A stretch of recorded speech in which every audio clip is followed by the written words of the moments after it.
Labyrinth of ancient Egypt isn't the thing that comes to mind straight away. When you think of Labyrinth, a lot of people might go here to when movies were good and you could make weird things with David Bowie and Jim Henson puppets and make crazy movies. One of my favorites from my childhood. I'm kind of dating myself with some of this, I think. And of course, the other thing that pops to mind when you think of the labyrinth is where the actual etymology of the word labyrinth comes from, which of course is the Cretan labyrinth with the Minotaur, right? The Minotaur that was slain by Theseus with his, he pulled his string in there. It's a maze-like structure. There was this crazy half-man, half-bull thing they were sacrificing maidens to, and he went in there with his sword and he slayed the labyrinth. Of course, the labyrinth was said to be built by Daedalus, the father of Icarus, the same Icarus who flew too close to the sun and his wings melted. It is a part of sort of classical Greek mythology. And in looking into this, if you want to get an idea for just how twisted some of that Greek mythology can get, then take a look at exactly how the Minotaur came to be, and I'll let you guys Google that one on your own a little bit later. Stories about Poseidon and King Minos and a white bull and King Minos' wife, it doesn't really matter. However, so the idea for this labyrinth, and indeed that's where the word comes from, right? Labyrinth, from the Greek, it is essentially referring to this structure on Crete that King Minos had built by Daedalus. If you go back to historical figures, this was known, and in fact, so one historical figure that wrote about the labyrinth and talked about this myth specifically was a guy named Diodorus Siculus, who lived in the 1st century BC, and he wrote, I think in his Histories, Volume 1, he said that it is even said by some that Daedalus crossed over to Egypt and in wonder at the skill shown in the building, built for Minos, king of Crete, a labyrinth like that in Egypt, in which, so the tale goes, the creature called the Minotaur was kept. Be that as it may, the Cretan labyrinth has completely disappeared, either through the destruction wrought by some ruler or through the ravages of time.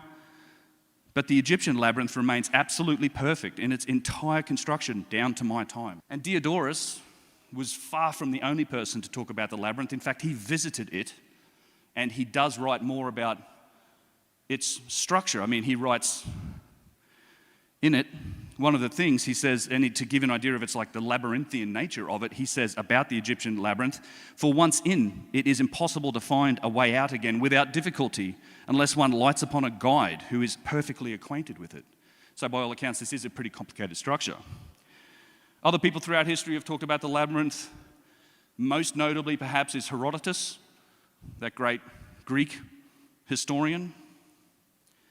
In his Histories Book 2, he talked about the labyrinth and the fact that he visited it in Egypt. And of course, Herodotus comes from several centuries prior to Diodorus, so he's like the 5th century BC was when Herodotus lived and he wrote his histories. And quoting him, he said, "This I saw myself, and I found it greater than words can say. For if one should put together and reckon up all the buildings and all the great works produced by the Hellenes," that's the Greeks, the Hellenes were the Greeks, "they would prove to be inferior in labor and expense to this labyrinth, though it is true both the temple in Ephesus and that at Samos are works worthy of note. The pyramids were also greater than words can say, and each one of them is equal to many works of the Hellenes, great as they may be, but the labyrinth surpasses even the pyramids."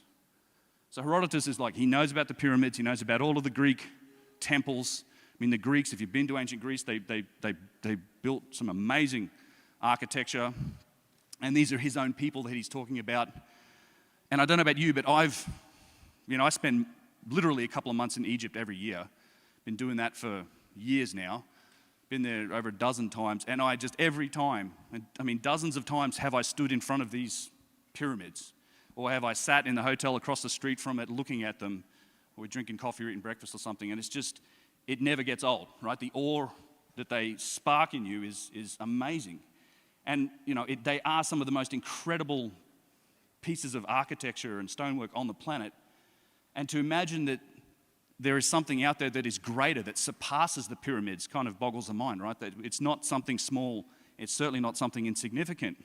So, what are we talking about here? Are there any details in what these guys tell us? Well, in fact, if you read the historical accounts of the labyrinth, they do get into some description details, and they talk about what it is and what it's made up of and what its architectural features are. And we're going to return to Herodotus here. And in it, he talks a little bit about its structure. He said, it has 12 courts covered in, with gates facing one another, 6 upon the north side and 6 upon the south, joining on one to another. And in the same wall surrounds them all outside. And there are in it 2 kinds of chambers, the one kind below the ground and the other kind above these,